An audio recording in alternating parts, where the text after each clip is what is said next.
Ed Butler is an intelligent, active, tech-savvy 69-year-old who was a successful engineer and corporate executive before he retired. Nonetheless, he was the victim of a scam. And if they can get the Ed Butlers of the world, they can get anyone. Every senior is a target. Everyone's a target. If you let people in, if you give them a moment of your time, be it on the telephone, at the front door, in front of the shopping center, it's a good chance that somebody's going to try to take advantage of you. In Ed Butler's case, the crook's weapon of choice was the computer, and they didn't steal from him and his wife Kathleen, not directly anyway. What they did was steal the Butler's good name to try to rob their friends. Around 6:30 in the morning, I get a phone call from a friend at Mediterra who said, "Oh, I'm so glad that you're okay, because we thought that you were in London because we got this email saying that you were being held in a hotel by terrorists and that they wanted a certain amount of money." Someone had hacked into the Butler's computer, hijacked their address book, and emailed everyone in it with the fake plea for help. We have approximately 100 recipients on our email list, and to our knowledge, they all got it. With its booming senior population, Southwest Florida is fertile ground for the scam artists. We have our con artists that, just like our seasonal residents like to come down during the colder months, our con artists like to come down as well and take advantage of our seniors. To combat this growing menace, the sheriff's office established a fraud hotline, which Payne says gets about 25 calls a day, many from seniors. Lee County Sheriff's Office fraud hotline. If somebody feels that they are being targeted for a fraud or a scam, or they have some questions, they can call our fraud line anytime, and the number's 477-1242.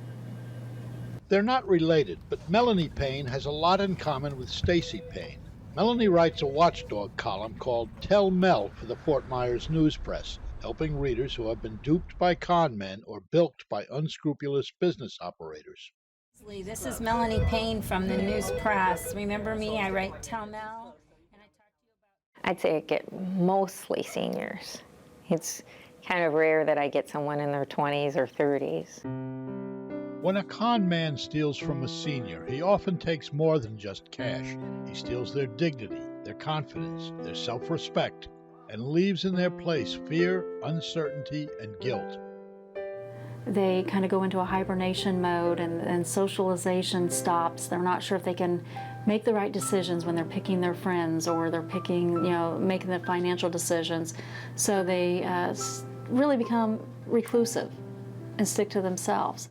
As a result, the toll can sometimes be even higher, much higher. We've noticed in cases where their lifespans have been shortened. Sometimes, within 18 months of the crime taking place, we've seen the seniors passing away because they're so upset with themselves. Maybe their eating habits drastically change. Again, they're not socializing.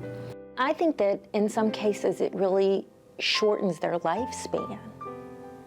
I'm serious. I think that they will call me and they'll say things like, "I haven't slept all weekend." Or I'm so nervous, I just don't know what to do. My son, when my son finds out, I'm going to be in big trouble. With more than 2,200 elderly residents, the Shell Point retirement community in Fort Myers might resemble a barrel full of fish to some con artists.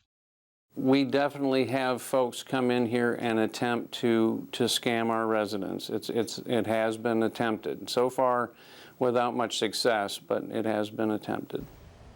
Shell Point's management is well aware of the perils lurking outside its cloistered pathways and well-manicured lawns.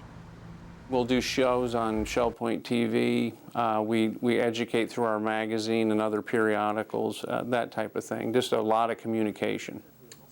That includes regular visits from Lee County Sheriff Mike Scott and other crime prevention specialists.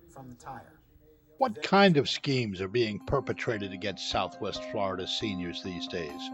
Well, there are about as many scams as there are thieves to dream them up. because of Iraq and Afghanistan, we have seen a growing trend that says, hey, I'm a soldier, I'm over here, we found money, we need to get it out of the country, need your help. There's a scam going around where a kid or a young person or young sounding person calls and says, Grandma or Grandpa, I'm in jail in Canada. And the grandparent says, Jimmy, is that you? And of course then, yes, it's Jimmy, and he needs to send $5,000. And of course, there is always that steady stream of deceptive magazine sales, phony work-at-home schemes, fake charities, fraudulent lotteries and sweepstakes, shady contractors, and high-pressure salesmen.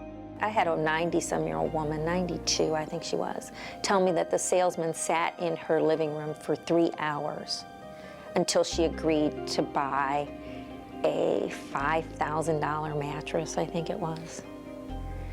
And she said, I began to cry.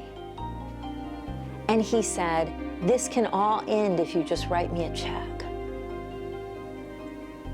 So that's what she did. And let's not forget that never-ending flood of emails promising untold millions from Nigeria. With all of these bad guys trying to take their money, how can seniors avoid getting ripped off? I think if you're going to avoid it in the first place, be suspicious. Yeah, I don't want you to be, not paranoid, be suspicious. Stop and question, look at everything, read it, do the research, check it out first. If people just waited 24 hours before making any financial decision. If it sounds too good to be true, it probably is. And if it's something that you've got that feeling deep down in your gut that says, I don't know, there's probably a reason for it and we need to listen to it. But what if you do get ripped off? The one thing they need to do is act swiftly to stop anything else from happening. It may be changing bank accounts, it may be changing credit cards, whatever the case may be, filing that police report if one needs to be filed. But they need to act swiftly and not be embarrassed, because it can happen to anyone. Fortunately, Ed and Kathy Butler's story had a happy ending. None of their friends fell for the scam. Nobody sent money. They did email, is this for real? Because they were thinking of sending money if it was for real. They may have struck out with the Butlers, but you can be sure that the predators will keep coming up with new schemes to defraud the elderly in their never-ending quest to separate the gold from the golden years.